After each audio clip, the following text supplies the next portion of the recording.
Antum pernah mendengar kisah nyata yang ditulis oleh seorang ibu ketika dia menuliskan tentang bagaimana haramnya tentang masalah riba. Dia cerita, kami dulunya adalah keluarga yang baik, mengisi kegiatan kami setiap waktunya dengan mencari ilmu. Sampai satu waktu suami saya kepentok bisnisnya dan berkata, "Dek, ini kelihatannya bisnis kita ini tidak akan pernah besar kalau kita tidak pinjem. Modal kita cekak, bisnis kita tidak akan besar ini kalau kayak gini."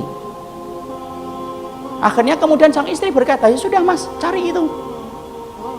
Carilah suami pinjaman yang tidak bersentuhan dengan riba." Karena dia sudah ngerti ilmunya, sudah paham riba itu merupakan sesuatu yang sangat dibenci sampai dipermaklumkan perang oleh Allah dan Rasulnya.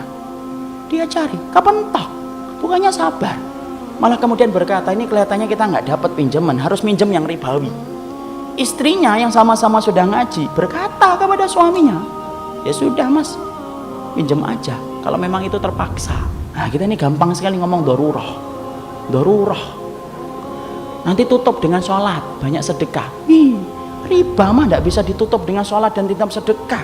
Emang antum kira dengan kemudian riba setelah itu sedekah, kemudian sedekah antum diterima? Tidak diterima sedekah orang yang dari riba. Jangan dianggap remeh riba itu ikhwan. Karena kalau kita nggak ngingetin ini, rusak negara kita ini gara-gara riba. Karena Allah permaklumkan perang. Akhirnya singkat ceritanya kemudian akhirnya bersentuhan. Mereka ngerti ilmunya tetapi tidak mampu menampik lambean pinjaman ribawi ketika itu begitu menggiurkan. Apa yang terjadi? Allah memberikan istidraj. Usahanya berhasil, gede.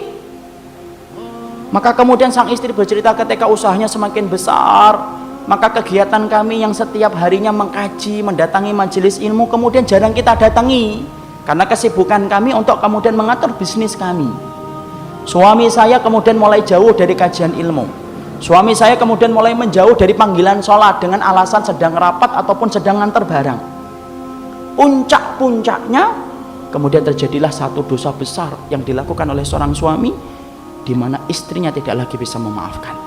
Ingat ikhwan, seorang suami kalau sudah melakukan dosa besar, istri punya hak meminta pisah dari suaminya dan itu syar'i. Maka suaminya melakukan dosa besar, akhirnya apa? Tidak bisa dimaafkan. Akhirnya apa?